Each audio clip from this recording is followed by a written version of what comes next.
Let's get one thing out of the way. Sheduer Sanders was never supposed to be here. Not in the sense of being a backup quarterback on an NFL depth chart. Not as the son of a Hall of Famer trying to carve out his own legacy.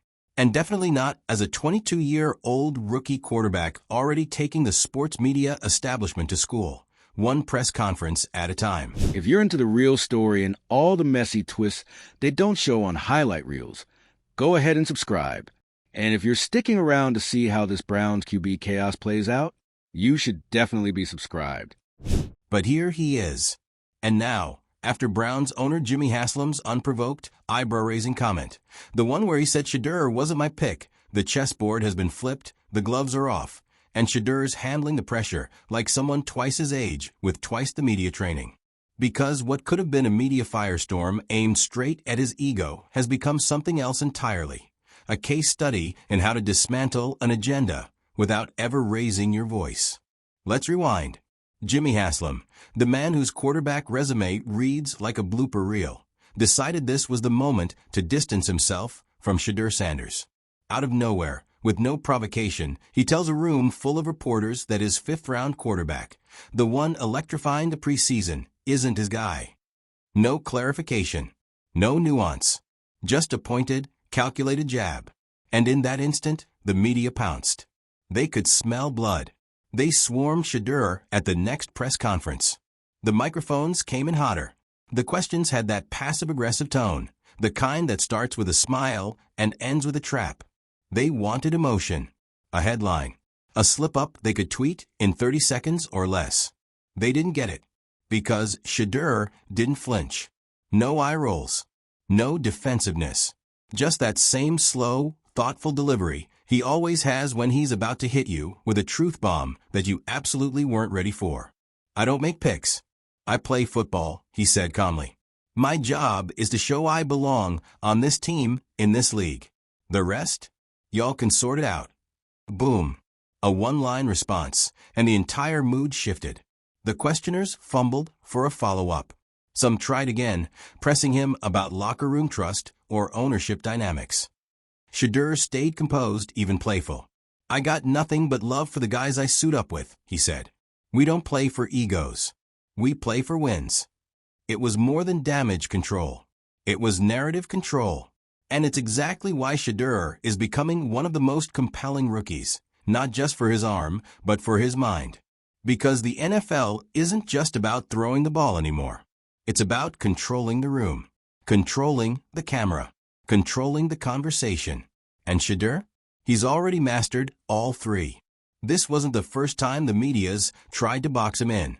Since his rise from Jackson State to Colorado to the Browns, there's been a persistent hum in the background. Is he too cocky? Can he really lead? Is he just Deion's son? And every time, Sheduer answers with the same three weapons: composure, clarity, and quiet confidence. Remember earlier in camp when he sat out a session due to soreness? Within hours, the headlines were flying. Sanders battling injury? Is his durability in question? Sources say he's struggling. That very next presser, Sheduer shut it down, calmly. No injury, he said. Just soreness. Training camp soreness. I stretched. I hydrated. That's it. He wasn't flustered. He didn't feed the fire. He just said what needed to be said and kept it moving. What the media didn't expect, what they still can't quite handle, is that Sheduer refuses to play the emotional rookie role. He doesn't lash out. He doesn't beg for validation. He just lets his play, and his words do the heavy lifting. And here's the larger truth behind it all. Sheduer Sanders is exposing a quiet bias in the media. The same confidence that gets praised in certain quarterbacks gets labeled as arrogance when it comes from him. The same strategic patience other QBs are applauded for becomes passivity or lack of fire. He knows it. And instead of confronting it head-on with anger, he uses precision. He listens. He responds. And most importantly, he never gives them the satisfaction of a meltdown. In a league that rewards spectacle, Sheduer is a surgeon.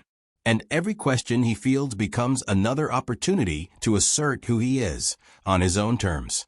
He's said before that he doesn't just want to be a quarterback. He wants to redefine what a modern quarterback can be. On the field, that means command, mobility, and decision-making. Off the field, that means managing expectations, media, and image with exactness. And make no mistake, this is all part of his plan. Sheduer plays the media like he plays defenses. He sees the coverage before the snap. He spots the blitz in the tone of the question. He adjusts his protections, his body language, his tempo, and then delivers a strike right between the talking points. Sometimes he'll drop a subtle jab, a look, a carefully chosen word like, "I'm focused on reps, not rumors." That's not by accident. That's strategy. Call it what it is, media chess. And Sheduer's playing 3 moves ahead. Now let's talk about how this affects the Browns internally. You think the players didn't hear what Haslam said? Of course they did. You think they didn't notice how Sheduer handled it? They did. And in a league where trust is everything, how you respond under fire matters. Sheduer didn't cry for support. He didn't throw anyone under the bus. He just proved, yet again, that he's a leader. That's how you earn a locker room. That's how you walk in as QB3 and start looking like QB1. Because when your boss questions you in public, and you still show up early, stay late, answer questions with respect, and focus on the work, that tells your teammates everything they need to know. And as for Haslam, well, he may not have picked Sheduer, but the city of Cleveland just might. Because fans aren't dumb. They see the contrast. They've lived through years of washed-up starters, locker room leaks, and empty pressers filled with excuses. And now, they're watching a young quarterback speak with more maturity than the people running the franchise. And that's resonating. In Sheduer, fans see hope, not just because he can throw a fade route, but because he refuses to fade under pressure. Because he's accountable. Because he doesn't make excuses.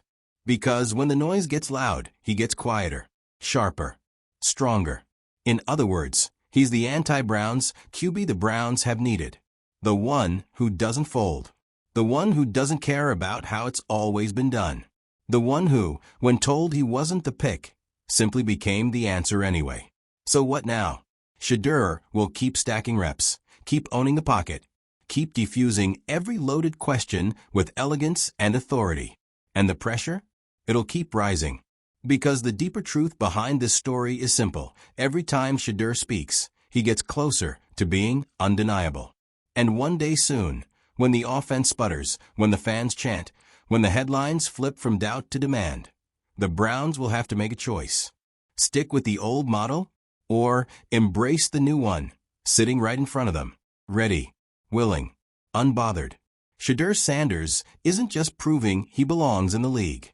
He's proving he belongs in control of it. Because no matter how many carefully worded press conferences Kevin Stefanski gives, no matter how many we're evaluating all quarterbacks, lines get repeated no matter how much Jimmy Haslam tries to walk back or minimize that one sentence. He wasn't my pick. The toothpaste is out of the tube. Everyone saw it. Everyone heard it. And most importantly, everyone saw how Sheduer Sanders responded. Now, let's talk about the second wave. The media pivot. Because after Sheduer calmly dismantled the narrative being built around him, the coverage started to shift, and fast. The same outlets that once framed him as brash, too polished, or riding his dad's coattails suddenly started using words like mature beyond his years, poised, and future face of the franchise. Funny how that works, right? That's because Sheduer didn't just neutralize the attack. He flipped the spotlight. In real time. Without anger. Without desperation. Just smart, emotionally intelligent communication. And the league noticed. Because while fans are watching highlights, GMs and coaches are watching press conferences. They're looking at body language, emotional control, how a quarterback handles chaos. They're thinking, if he can stay that composed with 20 cameras and 1 million fans watching, how's he going to handle 3rd and 12 on the road in Kansas City? And Sheduer's answer? Loud and clear. He's not here to break. He's here to build. He doesn't react to the storm. He sets the tone within it. And make no mistake, that quality is rare. It's the same quality that turned Dak Prescott from a 4th-round afterthought to the face of the Cowboys. It's the thing that made Lamar Jackson undeniable, even when analysts questioned his every move. It's what made Jalen Hurts a leader before he was ever a starter. And now, it's what's making Sheduer Sanders not just a talking point, but a threat to the Browns' old guard. Let's not pretend everything's fine behind closed doors. The front office is divided. The coaching staff is walking on eggshells. And players, they talk. They know who's leading in practice, who's showing up early, who's staying late, who's in their playbooks, and who's in their feelings. And right now, Sheduer's winning every single intangible battle. He's got the momentum, the maturity, the media poise, the presence. So why hasn't he been bumped up the depth chart? The answer is ugly. Politics, pride, and fear. Fear of letting go of the plan. Fear of letting a fifth-round pick take the keys from guys the team's invested way more in. Fear of looking like they were wrong again. But at some point, results override resistance. And right now, Sheduer's not just holding his own. He's pulling ahead. He's executing reads faster. He's minimizing turnovers. He's building chemistry with receivers who want to work with him. The eye test says it. The tape confirms it. The vibe reinforces it. This isn't a Cinderella story anymore. It's a mutiny. But not a loud, messy one. A quiet, dignified shift. Led by a quarterback who's been playing chess while everyone else tried to play PR checkers. So let's project forward. Let's say the Browns keep trying to slow play this. Let's say Sheduer stays on the bench behind someone less inspiring, less prepared, less ready. What happens? Well, pressure builds. The fans keep asking. The media keeps pushing. Every incomplete pass from the starter becomes a conversation. Every poor decision turns into a question about why Sheduer's not in. And eventually, you're forced to make the move. But now it's reactive, desperate, a response to failure instead of a celebration of foresight. The Browns have done this dance before. With Brandon Weeden, with Johnny Manziel, with Des Homekaiser, with Baker Mayfield, with quarterbacks who came in with far more hype and far less composure. Sheduer is not those guys. He doesn't need noise to shine. He doesn't need the lights to prove he belongs. He's already operating like a franchise quarterback. So why wait? The Browns, a team that's so often been defined by what they didn't do, the QB they didn't pick, the guy they didn't start, the move they didn't make, are now staring at something they rarely get. An opportunity to be early, to be right before everyone else sees it, to say, we trusted our process, we believed in the work, and we're betting on the future. Because whether Jimmy Haslam admits it or not, Sheduer is quickly becoming the smartest decision this team has made in years. And the irony? He wasn't even Haslam's pick. He was Andrew Berry's. And that quote, the one that was supposed to isolate Sheduer, might just go down as the moment that legitimized him. Because here's what that kind of comment does to someone like Sheduer Sanders. It doesn't break him. It activates him. It adds another layer of fire to a player who already operates like he has something to prove. He's said it before. He was doubted every step of the way. From high school rankings to HBCU shade to critics, saying he wouldn't cut it at Colorado. And now to people in the NFL quietly hoping he'd stay quiet, stay humble, stay low on the depth chart. But Sheduer didn't come to the league to be anybody's backup. He came to lead. And whether the Browns embrace that now or wait until the world forces their hand, the outcome feels inevitable. Because every time he steps in front of Mike, every time he delivers a poised, thoughtful answer, every time he looks straight into the lens and calmly corrects a reporter trying to trap him, he claims more ground. This isn't bravado. This isn't arrogance. It's ownership. Ownership of the moment, of the narrative, of the leadership vacuum that's quietly forming in Cleveland. One that he's already starting to fill. And once the fan base fully locks in, once the city that's been starving for a quarterback they can believe and sees how effortlessly Sheduer handles everything thrown at him, it's over. Because Cleveland doesn't need another savior. They need a grown-up. And Sheduer Sanders, in every way that matters, is already that guy. He just happens to wear a rookie jersey. So let the old guard cling to their hierarchy. Let the front office play politics. Let the owner distance himself. The fans? They've already made their pick. And spoiler alert, It's not Jimmy's. It's Sheduer's. Let's zoom in on what makes this moment different, not just for Sheduer Sanders, but for the entire culture of professional football. Because this isn't just a quarterback controversy. This is an ideological clash playing out in real time.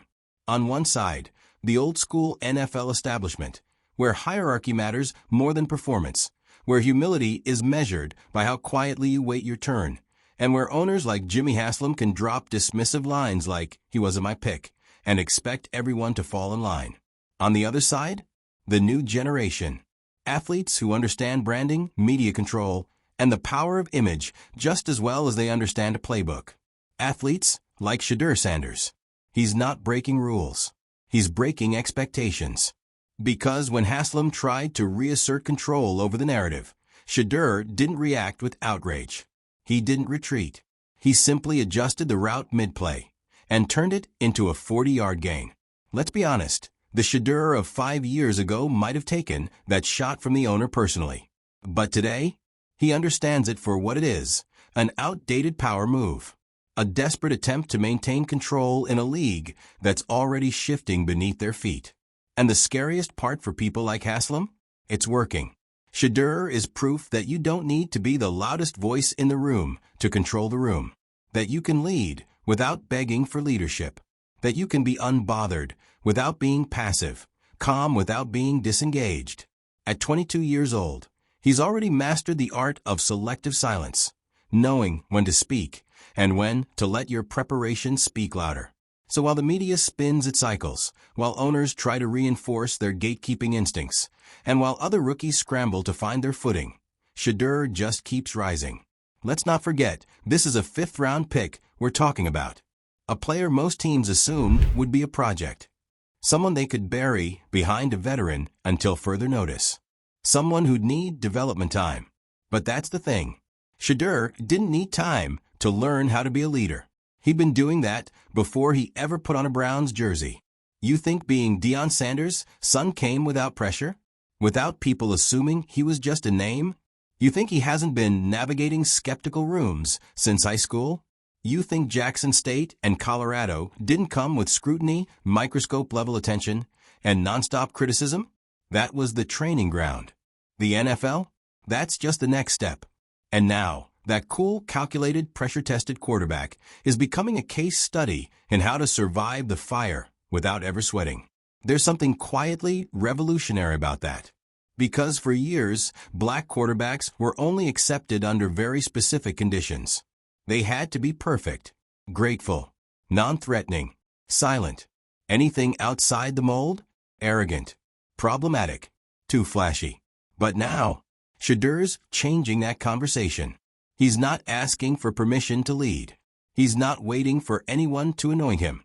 He's just showing up, over-delivering, and doing it with a kind of intelligence that makes his critics look cartoonishly outdated. Take his latest post-practice interview. One reporter asked him, clearly fishing, if he thought the team should rally around him more. And Sheduer didn't take the bait. "I think the team rallies around whoever's playing the right way," he said, eyes steady. "That's how it should be." That's not just a good quote. That's strategy. It removes ego. It centers performance. It reframes the conversation without ever sounding bitter. And it places the onus back on the staff without throwing anyone under the bus. Media chess. Again, he knows exactly how to feed the media just enough substance to kill the fire, without giving them fuel for the next day's headlines. That's leadership. Not just in a PR sense, but in the way that actually builds trust in the locker room.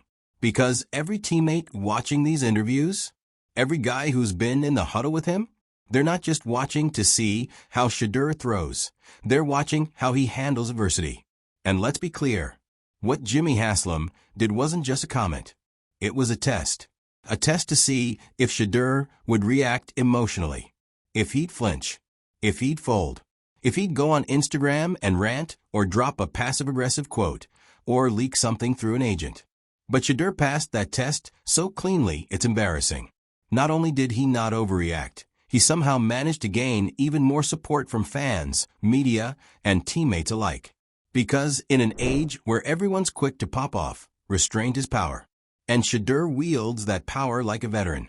So now we're back to the question nobody in the Browns front office wants to answer out loud. What are they waiting for? What more does Sheduer need to prove? He's not just outperforming the depth chart.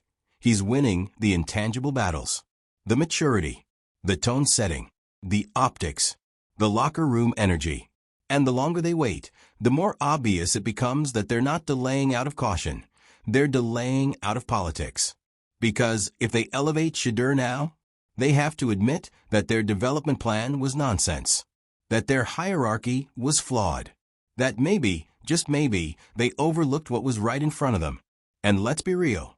Jimmy Haslam would rather issue 100 backhanded comments than admit Andrew Berry got it right. But here's the poetic part. Every time Haslam talks, every time he tries to reassert power, he makes Sheduer look better. Because Sheduer responds with composure. Because he keeps showing up.